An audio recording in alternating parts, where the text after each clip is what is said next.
Islam is in the news regularly due to terrorist attacks, but whenever we quote the Muslim sources that justify these attacks, people object and say, but there's violence in the Bible too. People who respond like this are obviously missing the point. Our criticism of the Quran isn't simply that it contains violence. Almost any history book will contain violence. A book about World War II, for instance, will contain lots of violence. The problem with the Quran is that it promotes ongoing violence. The final marching orders of the Quran are to fight those who do not believe in Allah. So do we find the same problem in Christianity? Are Christians commanded to violently subjugate unbelievers? Let's think about how Christians are told to live. In Mark 12, one of the scribes asks Jesus, "What is the greatest commandment?" Jesus answers, "The foremost is, 'Hear, O Israel, the Lord our God is one Lord, and you shall love the Lord your God with all your heart, and with all your soul, and with all your mind, and with all your strength. The second is this, you shall love your neighbor as yourself. There is no other commandment greater than these." So the heart of Christian morality, according to Jesus, is love. Love for God and love for others. We obey God because we love Him. We care for others because we love them. In the Gospels, Jesus tells us that our lives are to be characterized by gentleness, mercy, and peace. In Matthew 5:5, Jesus says, "Blessed are the gentle, for they shall inherit the earth." In 5:7, He says, "Blessed are the merciful, for they shall receive mercy." In 5:9, He says, "Blessed are the peacemakers, for they shall be called sons of God." Later in the same chapter, Jesus tells His followers to love even their enemies. He says to the crowd, "You have heard that it was said, 'You shall love your neighbor and hate your enemy.' But I say to you, love your enemies and pray for those who persecute you, so that you may be sons of your Father who is in heaven. For He causes His sun to rise on the evil and the good, and sends rain on the righteous and the unrighteous." Love your enemies and pray for those who persecute you. Love your enemies. This is very different from what we find in Islam. In Matthew 26, some soldiers come to capture Jesus, and the Apostle Peter pulls out a sword and strikes the servant of the high priest.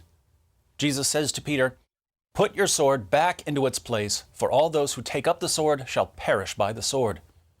Jesus then heals the injured man, a man who was part of the group that was conspiring to have Him crucified. In John 18:36, Jesus is being questioned by Pontius Pilate, who wants to know what Jesus did to upset people so much that they'd want Him crucified.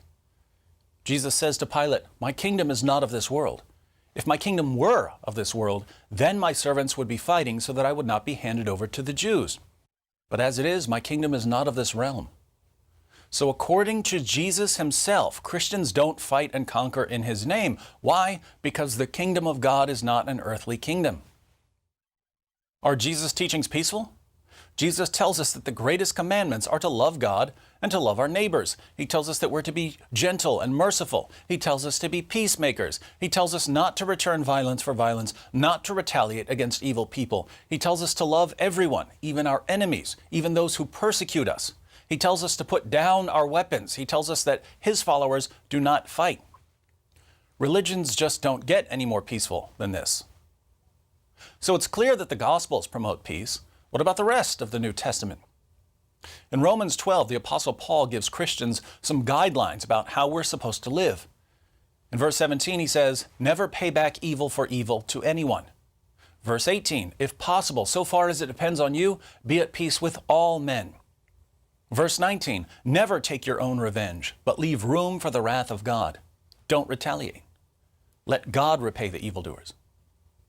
Verse 20, "If your enemy is hungry, feed him, and if he is thirsty, give him a drink." Paul tells us to care for our enemies.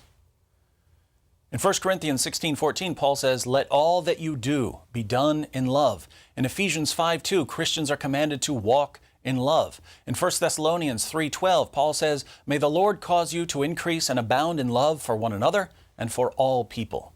We are to abound in love for all people. In 1 Thessalonians 5:15, Paul commands us to see that no one repays another with evil for evil, but always seek after that which is good for one another and for all people. In 1 Timothy 2:1, Paul says to Timothy, "I urge that entreaties and prayers, petitions and thanksgivings be made on behalf of all men." In Titus 3:2, Paul says that Christians are to malign no one, to be peaceable, gentle, showing every consideration for all men. Over and over again, Paul tells us to love everyone, to live in peace with everyone, to be gentle towards everyone.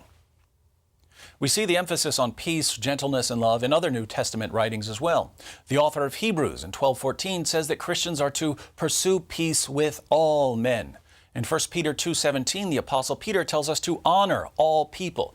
In 3:8 through 9, Peter says that Christians are to be harmonious, sympathetic, brotherly, kind-hearted, and humble in spirit, not returning evil for evil or insult for insult, but giving a blessing instead. He adds in verse 11 that Christians are to turn away from evil and do good, that we are to seek peace and pursue it. To sum up the position of the New Testament, in 1 John 4:8, the Apostle John says, "The one who does not love does not know God, for God is love." So, does the Bible promote ongoing violence the way the Quran does? Clearly not. The Bible promotes ongoing love, peace, mercy, and concern for others. Precisely the opposite of what we find in the Quran.